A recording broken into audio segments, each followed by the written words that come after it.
បាទសូមស្វាគមន៍មកកាន់វីដេអូថ្មីជាបន្តទៀតអញ្ចឹងក្នុងវីដេអូនេះគឺជាវីដេអូភាគទី17ដែលត្រូវជាមួយនឹង exercise លេខ17 exercise 17 let a be 3 positive number such that a times b times c equal to 1 prove that a plus b over square root of c plus b plus c over square root of a plus c plus a over square root of b greater than and equal to square root of a plus square root of b plus square root of c plus 3 នៅក្នុងលំហាត់ទី17នេះគឺគេតាំង ABC នេះគឺជា3ចំនួនពិតវិជ្ជមាន3ចំនួនពិតវិជ្ជមានដែលវាគោរពលក្ខខណ្ឌគឺផលគុណរវាងចំនួនទាំង3នេះគឺស្មើ1មានថា a គុណ b គុណ c ស្មើ1អញ្ចឹងគេឲ្យយើងបង្ហាញថា a បូក b ចែកជាមួយនឹងឬការ៉េ c បូកជាមួយនឹង b បូក c ចែកជាមួយនឹងឬការ៉េ a បូកជាមួយនឹង c បូក a ចែកជាមួយនឹងឬការ៉េ b ធំជាងឬស្មើឬការ៉េ a បូកឬការ៉េ b បូកឬការ៉េ c បូក3អញ្ចឹងយើងទៅមើលដំណោះស្រាយទាំងអស់គ្នា solution អញ្ចឹងជាបន្តទៅទៀតយើងនឹង repeat នៅអ្វីដែលគេចង់ឲ្យយើងស្រាយគេឲ្យយើង proof that បង្ហាញថា a បូក b ចែកឬការ៉េ c បូក b បូក c ចែកឬការ៉េ a បូក c បូក a ចែកឬការ៉េ b ធំជាងឬស្មើឬការ៉េ a បូកឬការ៉េ b បូកឬការ៉េ c បូក3អញ្ចឹងវិធីសាស្ត្រនៅក្នុងការដោះស្រាយរបស់យើងជាដំបូងគឺយើងប្រើប្រាស់នៅវិសមភាព RMJM Inequality Arithmetic Mean Geometry Mean អញ្ចឹងយើងប្រើទៅលើតួគឺតួ a បូក b ចែកឬ c តែម្ដង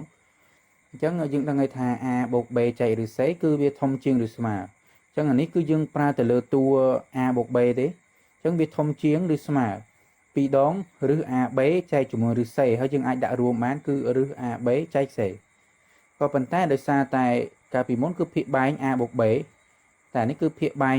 2ដងឬ ab អញ្ចឹងបើយើងគិតថាភាគយកគឺភាគយកអង្គខាងឆ្វេងគឺធំជាងអញ្ចឹងប្រភាគអង្គខាងឆ្វេងគឺនៅតែធំជាងប្រភាគអង្គខាងស្ដាំជាបន្តទៅទៀតគឺយើងប្រើប្រាស់ទៅលើតួ2ទៀតដូចគ្នាហើយបានយើងធ្វើការបូកបញ្ចូលគ្នាគឺចំពោះតួ b បូក c ចែកឬ a អញ្ចឹង b បូក c គឺធំជាងឬស្មើ2ដងឬការ៉េ b គុណ c អញ្ចឹងគឺយើងដាក់រួមមកគឺបានធំជាងឬស្មើ2ដងឬការ៉េ bc ចែក a ដូចគ្នាដែរចំពោះ c បូក a ចែកជាមួយនឹងឬ b គឺវាធំជាងឬស្មើ2ដងឬការ៉េនៃ ca ចែកជាមួយឬការ៉េនៃ b តែយើងអាចដាក់រួមគ្នាបានគឺធំជាងឬស្មើ2ដងឬការ៉េនៃ ca ចែកជាមួយនឹង b អញ្ចឹងជាបន្តទៅទៀតយើងអាចបូកអង្គទាំង3នៃវិសមភាពរបស់យើងនឹងបញ្ចូលគ្នាបានគឺនេះគឺជាវិសមភាពទី1របស់យើងនេះជាវិសមភាពទី2ហើយនេះគឺជាវិសមភាពទី3របស់យើងអញ្ចឹងយើងអាចធ្វើការបូកបញ្ចូលគ្នាមកអង្គខាងស្ដាំបូកអង្គខាងស្ដាំហើយអង្គខាងឆ្វេងបូកអង្គខាងឆ្វេងអង្គខាងស្ដាំគឺយើងបាន a បូក b ចែកជាមួយនឹងឬការ៉េ c បូកជាមួយនឹង b បូក c ចែកជាមួយនឹងឬការ៉េ a ហើយបូកជាមួយនឹង c បូក a ចែកជាមួយឬការ៉េ b ហើយអង្គខាងស្ដាំរបស់យើងដោយសារតែវិសមភាពទី1អង្គខាងស្ដាំមានមេគុណ2វិសមភាពទី2អង្គខាងស្ដាំមានមេគុណ2ហើយវិសមភាពទី3អង្គខាងស្ដាំក៏មានមេគុណ2យើងអាចធ្វើការទាញ2ជាកត្តារួមហើយអ្វីដែលនៅសល់គឺឬការ៉េនៃ ab ចែក c បូកជាមួយនឹងឬការ៉េនៃ bc ចែក a ហើយបូកជាមួយនឹងឬការ៉េនៃ ca ចែក b យើងអាចធ្វើការតាំងវិសមភាពរបស់យើងនេះថ្មីនេះដោយទំនាក់ទំនងទី1អញ្ចឹងជាបន្តទៅទៀតយើងទៅមើលអ្វីមួយសិនដែលយើងអាចនឹងប្រើប្រាស់វិសមភាព RMJM អញ្ចឹងចំពោះវិសមភាព RMJM ឬក៏ cosine ពីតួតនេះគឺឬការ៉េនៃ AB ចែក c បូកជាមួយនឹងឬការ៉េនៃ ca ចែក b វាធំជាងឬស្មើចុងនេះគឺយើងធំជាងឬស្មើ2ដងឬការ៉េហើយនៃឬការ៉េទៀតអញ្ចឹងគឺអានេះដូចជាម្ដុំនេះគឺដូចជា a អញ្ចឹងម្ដុំនេះគឺដូចជា b អញ្ចឹងនៅពេលដែលឬការ៉េនឹងគុណគ្នាយើងអាចឬការ៉េរួមបានអញ្ចឹងឬការ៉េរួមទៅយើងអាចសម្រួល b ចោលបានហើយសម្រួល a ចោលបានប៉ុន្តែ a គុណ a នេះបាន a ការ៉េអញ្ចឹងឬការ៉េនៃ a ការ៉េយើងអាចសម្រួលបានសល់ a ប៉ុន្តែនៅសល់ឬការ៉េខាងក្រៅមួយទៀតអញ្ចឹងយើងទទួលបាន2ដងឬការ៉េ a ដូចគ្នាដែរចំពោះឬការ៉េនៃ bc ចែក a បូកជាមួយឬការ៉េនៃ ab ចែក c ធំជាងឬស្មើ2ដងឬការ៉េ b យើងអាចសម្រួល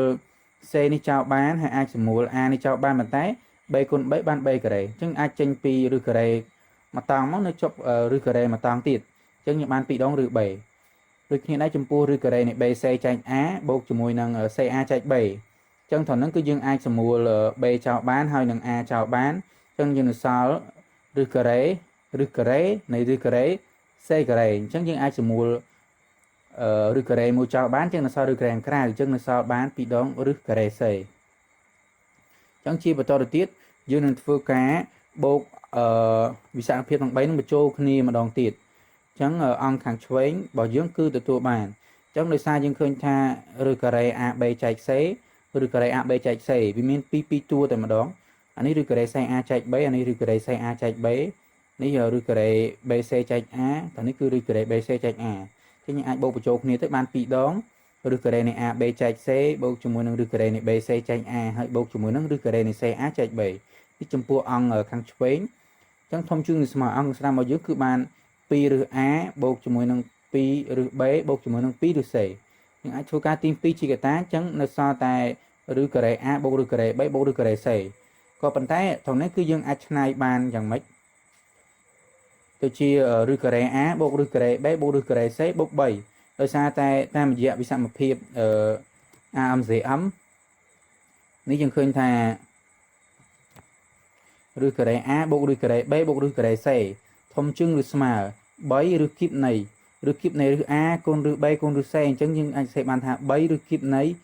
ឬ A B C ប៉ុន្តែតាមរយៈបំរាប់របស់យើងខាងលើគឺផលគុណរវាង A B C គឺស្មើ1អញ្ចឹងត្រង់ហ្នឹងគឺចេញបាន3ដោយសារតែ1អាចបញ្ចេញពីឬការ៉េហើយបញ្ចេញពីឬគីបបានទៀតអញ្ចឹងនៅសល់3អញ្ចឹងត្រង់ហ្នឹងឬការ៉េ A បូកឬការ៉េ B បូកឬការ៉េ C យើងអាចឆ្នៃទៅជាឬការ៉េ A បូកឬការ៉េ B បូកឬការ៉េ C ហើយបូកជាមួយនឹងឬការ៉េ A បូកឬការ៉េ B បូកឬការ៉េ C អញ្ចឹងដោយមកកតាខាងក្រោយមួយទៀតគឺយើងចំនួនដោយ3នេះមកអញ្ចឹងត្រង់ហ្នឹងមានហេតុផលដែលយើងមិនឆ្នៃមកកតាទៀតឲ្យចូលជាមួយ3ដែរដោយសារតែយើងឆ្នៃវាឲ្យចូលជាមួយនឹងវិសមភាពរបស់យើងនេះត្រង់ហ្នឹងបើសិនជាយើងឆ្នៃវាតាមរយៈវិសមភាព AMCM គឺវាទៅជា6អញ្ចឹងវាអត់ត្រូវជាមួយនឹងអ្វីដែលគេចង់យើងស្រាយអញ្ចឹងយើងស្រាយតែប៉ុណ្្នឹងមកហើយយើងឆ្នៃទុកមកកសោមហើយយើងដាក់មកកសោមទៀតតាមរយៈរូបមន្តឬក៏លក្ខណៈរបស់ AMCM អញ្ចឹងយើងនឹងទទួលបានលក្ខណៈរបស់វិសមភាពរបស់យើងផងនេះចុងទៅនេះគឺយើងប្រើប្រាស់នៅទំនាក់ទំនងឆ្លងតាមរយៈវិសមភាពទី1នេះគឺ A បូក B ចែកឬការ៉េ C បូក B បូក C ចែកឬការ៉េ A បូក C បូក A ចែកឬការ៉េ B អញ្ចឹងវាធំជាង2ដងឬការ៉េនៃ A B ចែក C បូកជាមួយនឹងឬការ៉េនៃ B C ចែក A ហើយបូកជាមួយនឹងឬការ៉េនៃ C A ចែក B ក៏ប៉ុន្តែ